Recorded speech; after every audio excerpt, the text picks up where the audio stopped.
1절에서 5절 한 목소리로 우리 같이 봅시다. 형제들아, 한번 시작. 형제들아, 내가 너희에게 나아가 하나님 은혜를 증거할 때에 말과 지혜의 아름다운 것으로 아니하였나니 내가 너희 중에서 예수 그리스도와 그가 십자가에 못 박힌 것 외에는 아무것도 알지 아니하기로 작정하였습니다. 내가 너희 가운데 거할 때에 약하고 두려워하고 심히 떨어노라. 내 말과 내 전도함이 설득력이 있는 지혜의 말로 하지 아니하고 다만 성령의 나타나심과 능력으로 하여 너희 믿음이 사람의 지혜에 있지 아니하고 다만 하나님의 능력에 있게 하려 하였노라. 오늘 말씀을 보면 하나님께서는 바울을 통해 이렇게 말씀하십니다. 1절 볼까요? 다시 1절 한번 다시 시작. 형제들아, 내가 너희에게 나아가 하나님의 증거를 전할 때에 말과 지혜의 아름다운 곳으로 아니하였나니. 사도 바울은 하나님의 증거 뭐예요? 복음이죠. 복음을 전할 때 말과 지혜의 아름다운 것으로 하지 아니하였다라고 고백하죠. 이것은 오늘을 살아가는 저 여러분에게 시사하는 바가 많습니다. 특히 목사는 그 어떤 것보다 하나님의 말씀을 전하는 것이 사명이에요. 여러분 아시겠지만 그 전도는 안 해도 설교는 해야 돼. 아십니까? 새벽기도, 수요일, 금요일, 주일 할 것 없이 늘 설교야, 늘 설교 아주 그냥. 차라리 보통 큰 교회들은 1, 2, 3, 4 그래 똑같은 거 하잖아 그나마. 나는 매 순간 다 다른 거 해야 돼. 그래서 목사는 뭘 해야 돼요? 항상 공부를 해야 돼. 그래서 신학을 공부하고 은퇴할 때까지 계속해서 성경을 연구하잖아요. 성경을 연구하기 위해 구약과 신학을 공부하고 뿐만 아니라 조직신학, 역사신학, 실천신학, 선교까지 등등등 아주 할 공부가 진짜 많아요. 죽을 때까지야, 죽을 때까지. 그러니까 머리가 안 빠지겠냐고. 이렇게 많은 공부를 해놓고 정작 말씀을 전하는 자리에서 하나님의 말씀을 바로 전하는 것이 아니라 오히려 사람들이나 청중들이 듣고 싶은 설교를 한다면 그것이 과연 바른 자세겠는가? 이제 이 시간은 내가 듣고 싶은 소리를 듣는 게 아니고 하나님께서 내게 주신 말씀을 듣는 시간입니다. 그러니까 저를 보면 안 되는 거야. 때로는 그래서 그 말씀이 찔릴 수도 있고 때로는 위로가 될 수도 있고 때로는 힘이 될 수도 있는 거예요. 그렇지 않습니까? 목회자로서 하나님 말씀을 대언할 때에는 성경을 통해 주시는 하나님의 말씀을 하나님께서 하신 말씀 그대로 전하도록 최선을 다하는 것이죠. 목사는 절대로 말쟁이가 아니잖아요. 사실 언변도 있어야 되겠습니다. 그렇죠? 말을 잘해야 돼. 발음도 좋고 그건 좋은 거예요. 그렇게 따지면 성우나 아나운서가 이 자리에 서서 말을 하는 것이 더 나을 수도 있겠죠. 성경을 보면 하나님께서 그런 사람을 쓰신 적이 없습니다. 우리가 사도행전 18장을 보면 아볼로라고 하는 인물이 나와요. 아볼로는 그 뜻이 웅변가거든요. 그 이름처럼 말을 정말 잘하는 사람입니다. 성경에도 능통해요. 그런데 문제는 뭐냐면 예수님께 대한 것을 자세히 말하면서도 요한의 세례만 안 돼. 그건 뭐야? 하도 요한의 세례만 안다는 것은 다 안 게 아니라 단편적으로만 안다는 거 아니겠습니까? 이것이 가장 큰 걸림돌인 거예요. 그래서 어떻게 하냐면 바울과 함께 동역했던 브리스길라와 아굴라 부부가 자기 집으로 아볼로를 불러가지고 가르쳐. 쉽게 말하면 우리 김나영 목사님하고 이미숙 권사님이 목사를 불러다가 가르치는 거야. 왜? 바울에게 배운 것을 통해서 브리스길라 아굴라 부부가 굉장한 지식을 가지고 있다는 거 아니겠습니까? 어떻게 보면 이것이 바로 우리 할렐루야 교회가 해야 할 사명인 줄로 믿습니다. 여러분들은 하나님 말씀에 대한 지식이 있어야 돼요. 그리고 복음에 대한 확신이 있어야 돼요. 그리고 그렇게 살아나야 돼요. 그래서 오늘 말씀 2절 볼까요? 2절 2절 보면 이렇게 말씀하시죠. 한번 시작. 내가 너희 중에서 예수 그리스도와 그가 십자가에 못 박힌 것 외에는 아무것도 알지 아니하기로 작정하였습니다. 아멘. 이 말씀이, 이 구절이 로이드 존스 비석이 세워진 말씀이라고 하죠. 21세기 최고의 뭐라 그러죠? 영성가라고 일컬어지는, 여기서 작정하였다라고 하는 크리노는 따라합시다. 선택하다, 판단하다, 결정하다, 이런 뜻이에요. 사도 바울은 고백을 합니다. 내가 너희 중에서 예수 그리스도와 그가 십자가에 못 박힌 것 외에는 아무것도 알지 아니하기로 작정하였다. 여러분, 복음은 그렇게 복잡한 것이 아니에요. 오직 예수님만이 우리를 구원하시기 위해 십자가에 못 박혀 죽으셨다. 우리는 그것을 믿음으로 구원받는다. 복음은 이렇게 단순한 거예요. 그런데 많은 사람들이 믿지 않는다는 것이 문제죠. 그래서 우리는 이렇게 단순한 복음을 전하기 위해 성경을 공부하고 배우고 가르치는 거 아니겠습니까? 무슨 고상한 단어를 쓰고 무슨 휘황찬란한 어휘력을 구사하면서 복음을 전하라고 하나님께서 말씀하신 적이 없어요. 사도 바울도 복음을 전하는 사람들을 잡아들이고 죽이기 위해 대제사장으로부터 공문을 받아다가 혈기에 막 등등히 해가지고 막 휴식거리면서 다메섹 도상을 지나던 중에 누굴 만납니까? 부활하신 예수님을 만나게 됩니다. 그리고 그렇게 혈기등등한 사람이 갑자기 꼬꾸라져가지고 눈이 어두워졌잖아. 다른 사람의 도움이 없이는 한 발짝도 못 움직여. 그리고 3일 동안 식음을 전폐해야 해요. 이러한 상황에서 하나님께서 예비해 놓으신 아나니아를 통해서 안수를 받고 눈을 뜨고 또 자신의 그 육신이 회복이 되고, 그런 다음에 세례를 받고 나서 그가 가장 처음으로 한 고백이 뭔지 아십니까? 따라합시다. 예수님은 그리스도다. 예수님은 하나님의 아들이다. 이 고백인 거예요. 바로 그겁니다. 사도 바울은 유대인 중에 유대인, 바리새인 중에 바리새인입니다. 히브리인 중에 히브리인이에요. 아주 철저한 율법주의자임에도 불구하고 그는 예수님 영접한 후에 가장 먼저 고백한 것이 오직 예수님만이 우리의 구원자이시다. 이것이 바로 복음의 시작인 줄로 믿습니다. 그런데 3절 시작. 내가 너희 가운데 거할 때에 약하고 두려워하고 심히 떨었노라. 이것이 무슨 말일까? 이 떨었다는 것은 뭐예요? 두려움 때문에 막 닭살 돋고 막 이런 거 있잖아. 막 전율이 나고 이런 뜻입니다. 무서운 거예요. 우리가 사도행전 16장을 보면 사도 바울은 복음을 전하다가 빌립보 감옥에 갇히고 나서 하나님의 도우심으로 풀려난 적이 있습니다. 그리고 사도행전 17장을 보면 데살로니가에서 복음을 전하게 돼요. 3주 동안 매 안식일마다 성경을 강론합니다. 그러면서 예수님의 십자가 고난과 부활에 대하여 열심히 복음을 전해요. 그 결과 경건한 헬라인과 큰 무리들, 적지 않은 기부인들이 복음을 받아들이고 바울과 실라를 따르게 되는데, 유대인들의 시기로 불량한 사람들을 동원하여 바울을 잡으려고 합니다.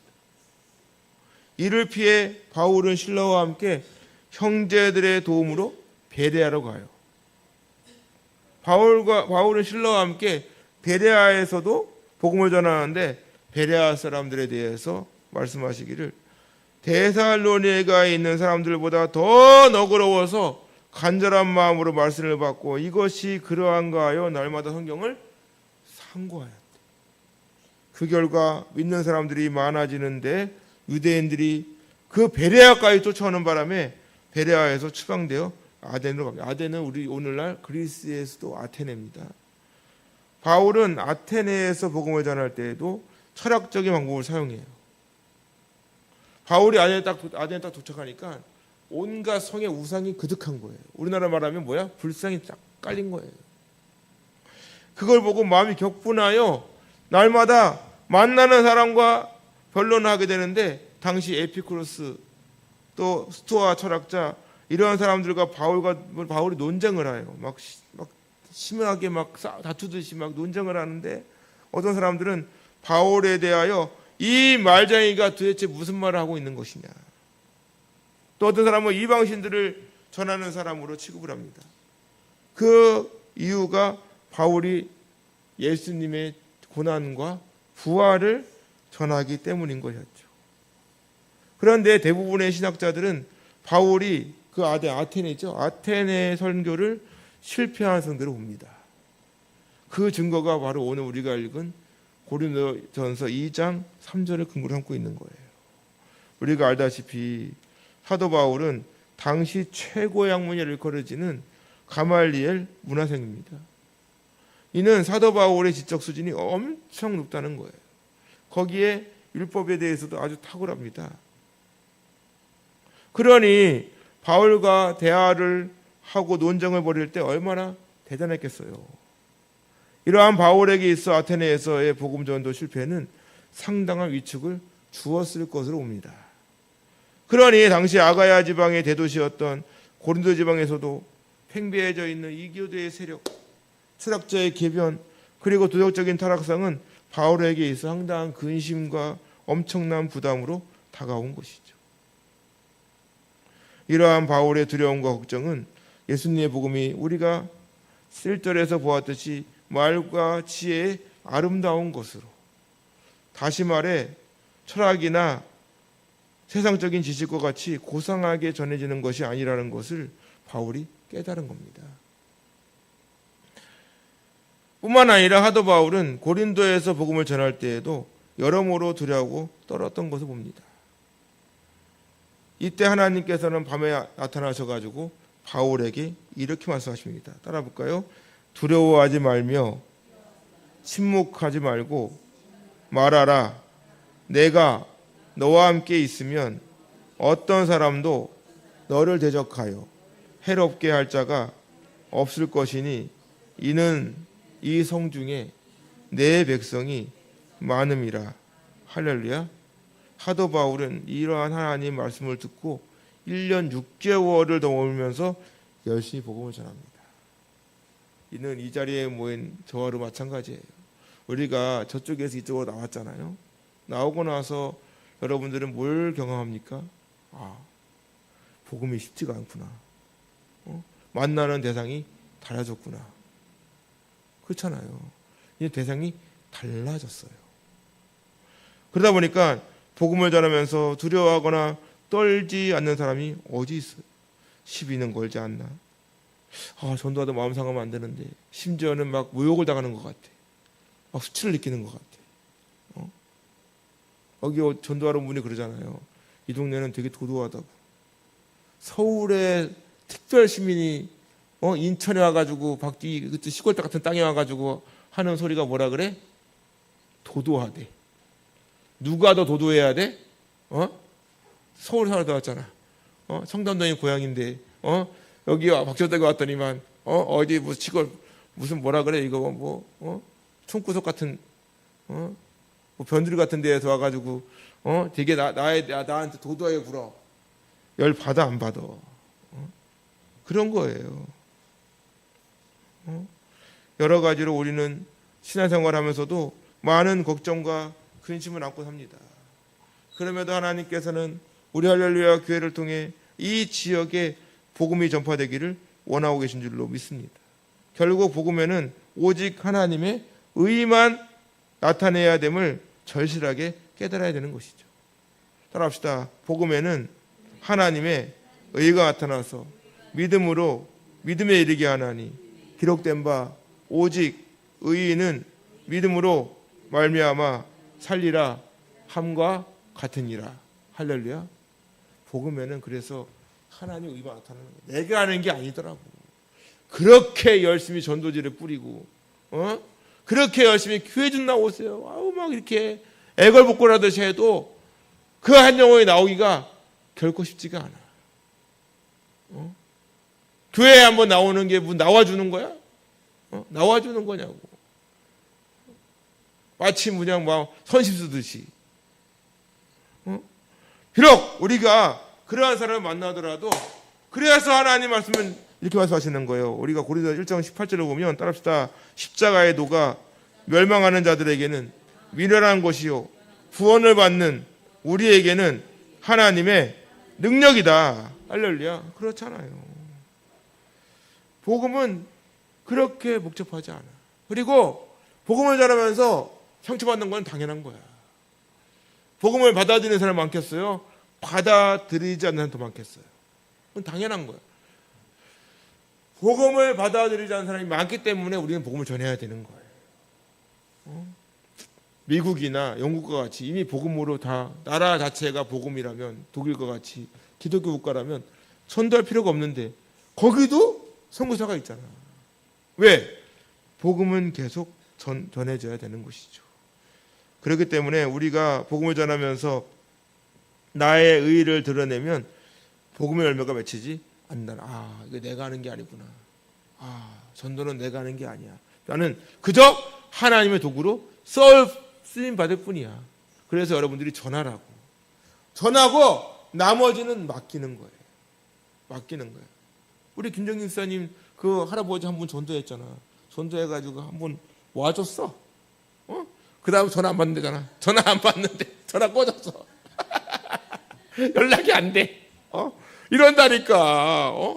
나는 오늘 김본영 권사님 아드님 전화 와가지고 일가셔가지고 내가 모시고 왔는데 말이야. 누구는 모시고 오는데 여기는 오라고 해도 오지도 않고. 복음이 그렇게 해. 사람들이 볼 때는 굉장히 별 볼 일 없고 굉장히 그냥 천하고 이렇게 보고 있는 것이죠. 그래서 바울이 고백하잖아요. 따라합시다. 내가 너희 중에서 예수 그리스도와 그가 십자가에 못 박히신 것 외에는 아무것도 알지 아니하기로 작정하였다. 뭐였다고요? 작정했다잖아요. 바로 그겁니다. 우리는 예수님 믿으면서도 너무나도 많은 지식이 오히려 복음을 방해하고 있다는 사실. 성경을 얼마나 읽었네, 몇 독을 하였네, 그것도 사실 중요하죠. 기도를 얼마나 하였네, 중요해요. 하지만 성경을 많이 읽고 기도하는 것보다 더 중요한 것이 뭐겠습니까? 그것은 복음에 대한 확신이에요. 예수님께 대한 확실한 믿음이 있어야 한다는 것입니다. 구원의 확신과 천국에 대한 믿음이 과연 여러분들에게 얼마나 있는가? 얼마 전까지만 해도 우리나라에서 아주 활발하게 유행했던 것이 있죠. 뭡니까? 제자 양육. 1단계, 2단계, 3단계. 그래서 지나면은 1기, 2기, 3기. 거기에 또 우리가 읽은 다음 2장에 나오는 것처럼 누구한테 배웠습니까? 저는 담임 목사한테 직접 배웠습니다. 저는 부목사한테 배웠는데요. 저는 누구한테 배웠는데요? 그것이 나아가 리더가 되고 직분자가 되고 후에는 장로 또는 권사 직분을 받는 아주 중요한 과정이 되기도 해요. 좋은 거예요. 그런데 문제는 이러한 단계를 거치면서 믿음이 좋아지기보다는 오히려 그것이 뭐가 돼? 감투가 되고 스펙이 되더라는 것입니다. 당신은 언제 수료하셨어요? 저는 1기인데, 저는 개척 멤버인데. 그것이 우리의 믿음을 평가해 주지 않는다는 사실입니다. 그래서 그렇게 학식이 풍부하고 배경이 좋은 사도 바울도 내가 너희 중에서 예수 그리스도와 그가 십자가 못 박힌 것 외에는 아무것도 알지 아니하기로 작정하였다 라고 고백을 하는 거예요. 왜? 하나님의 증거, 복음을 전하기 위해서. 오늘도 이 자리에 나온 저 여러분들은 예수님 믿으면서 나의 교만함을 내려놔야 돼요. 나의 의의를 내려놔야 됩니다. 내가 자랑하고 있는 것, 내가 내세우고 있는 것, 때로는 자존심조차도 그것이 오히려 복음을 전하는데 걸림돌이 되고 있다는 사실이죠. 앞에서 말씀드린 대로 아볼로는 말에 있어서는 정말 탁월합니다. 그런데 문제는 예수님께 대하여 요한의 세례만 알았다고 하잖아요. 그러니 복음을 전하는데 무슨 확신이 있겠습니까? 이는 목회자도 예외가 될 수 없어요. 제가 비록 예수님 만나고 난 후 대학을 들어가고 대학원을 졸업해서 결국 신학대학원 나와야 목사가 되니까 목사가 되었잖아요. 결국 박사학위까지 받아 취직했지만 그것이 자칫 복음의 걸림돌이 될 수 있다는 것입니다. 왜? 그저 지식으로만 예수님을 알 수 있기 때문이에요. 오늘날도 길을 지나가다 보면 어떤 분이 내가 물어요. 당신은 오늘 죽어도 천국 갈 수 있습니까? 그럼 뭐라 그래야 돼? 뭐라 그래야 돼요? 이 아멘이 작어 이거. 나는 오늘 죽어 천국 갈 수 있습니까? 하면 대답이 당당히 나오는 건데 어떤 분이 말해요.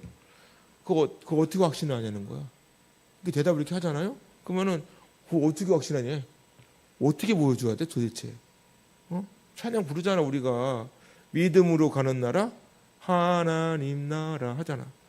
찬양은 잘도 부르면서 정작 구원의 확신이 없어 놓으니까 거기에 무슨 능력이 나타나겠어요. 그래서 사도바울이 뭐라 그럽니까? 4절 한번 4절 시작.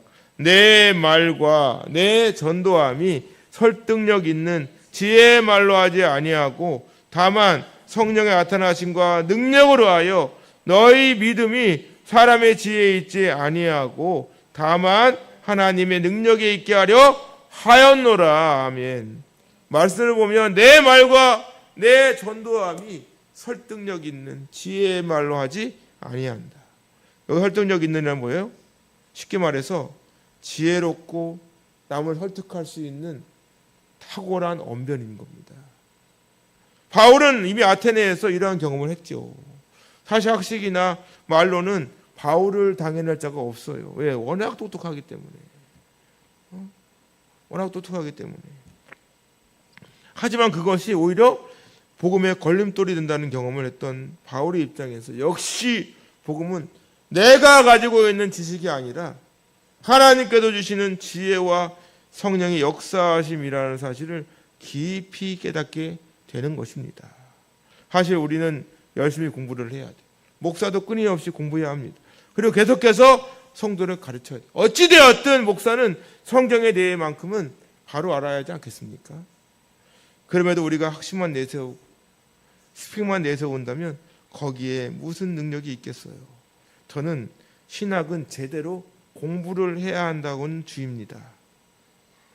그리고 신앙에 있어서는 누구라도 포용을 할 수 있는 마음을 품어야 되는 거예요. 신학을 제대로 공부하지 않으면 하나님 말씀보다는 사람들이 듣기 좋아하는 말만 잘하는 말쟁이가 될 확률이 높아요. 그렇기 때문에 목사는 하나님의 말씀을 부지런히 연구하여 하나님께서 맡겨주신 성도들에게 올바른 가르침을 주어야 되는 것입니다. 그래서 우리가 오후에도 같이 말씀을 공부하고 나누는 이유가 뭐예요? 수요일도 왜 교리 공부를 합니까? 다 여러분들을 무장시키는 거예요. 바른 성경 지식을 가지고 있어야 이단이 쳐들어와도 헌학가가 와도 안 먹게 되는 거예요. 우리 아이들 마찬가지입니다. 아이들도 그래요. 아이들에게 말은 가르침을 주는 거, 말은 역사의식을 심어주고. 몰라보세요. 이승만에 대하여 이상하게 알고 있어 놓으니까 사람들이 이승만 욕하잖아요. 건국 대통령인데. 박정희에 대하여 당연히 공이 있고 과가 있죠. 그건 당연한 겁니다.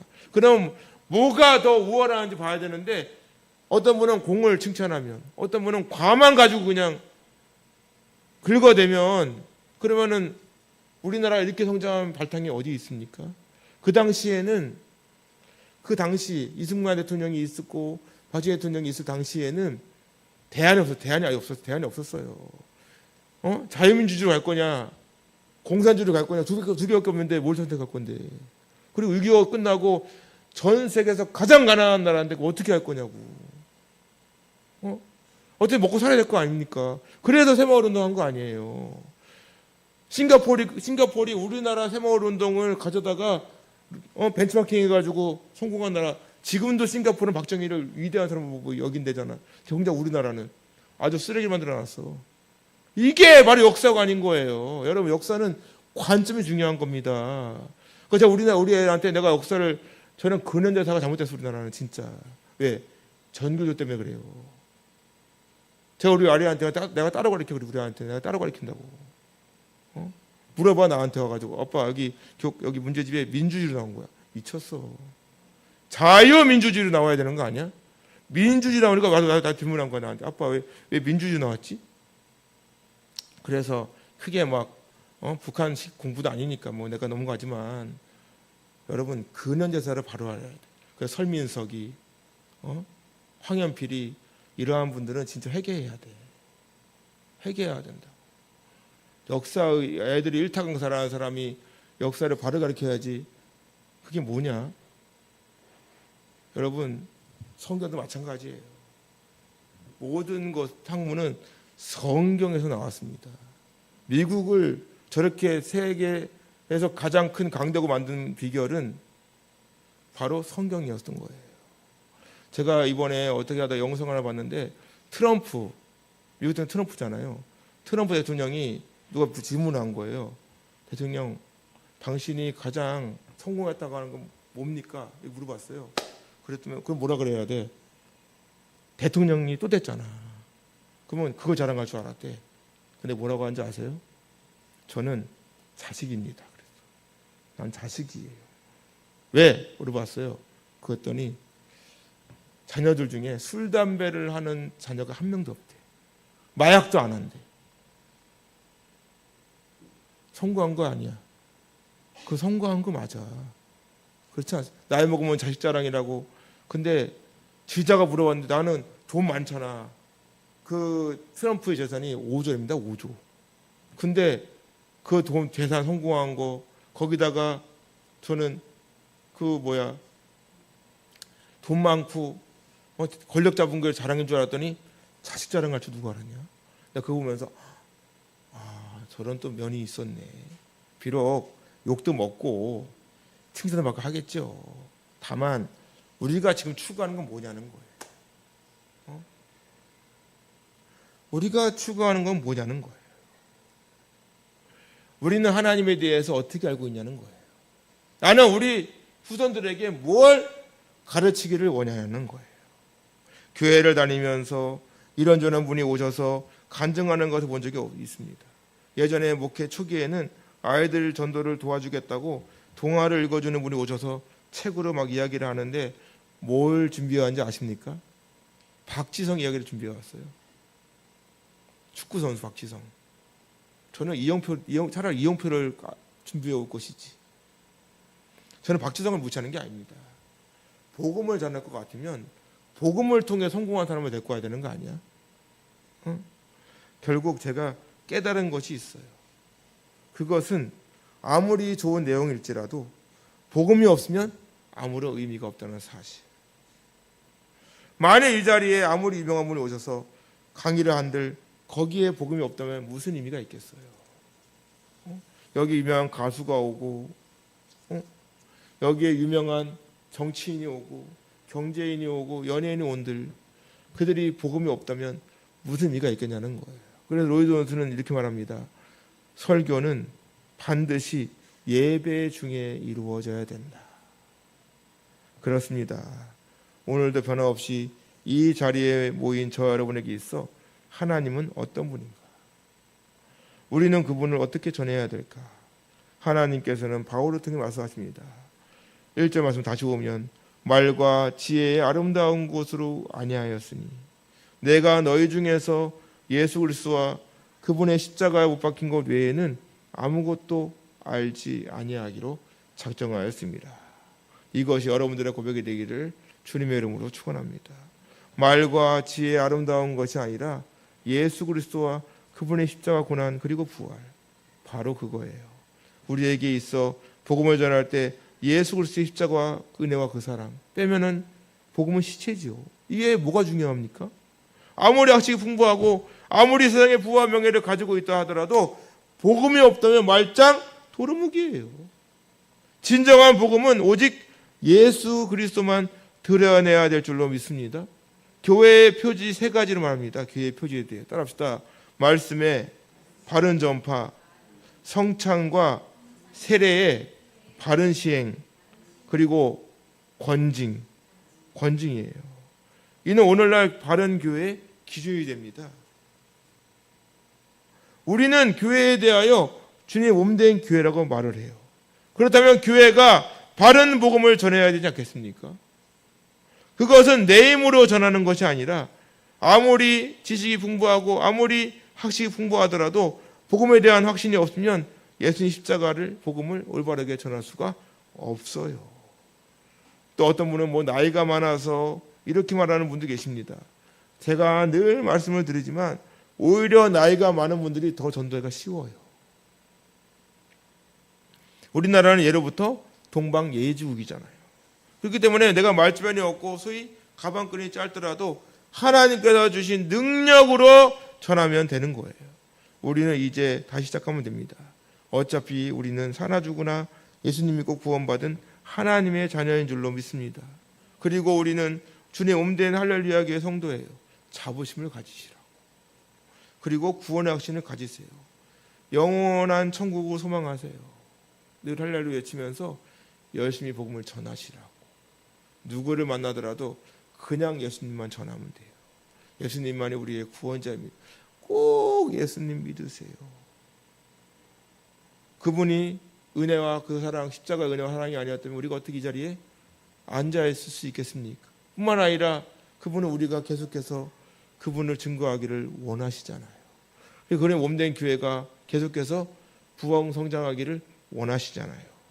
오늘도 그 믿음을 가지고 오직 나와 함께 하신 하나님의 능력과 성령의 인도함을 따라서 새로운 한 주간도 오직 예수님의 십자가 복음을 전하기 위해 열심히 최선을 다하는 여러분 될 수 있기를 주님의 이름으로 축원합니다.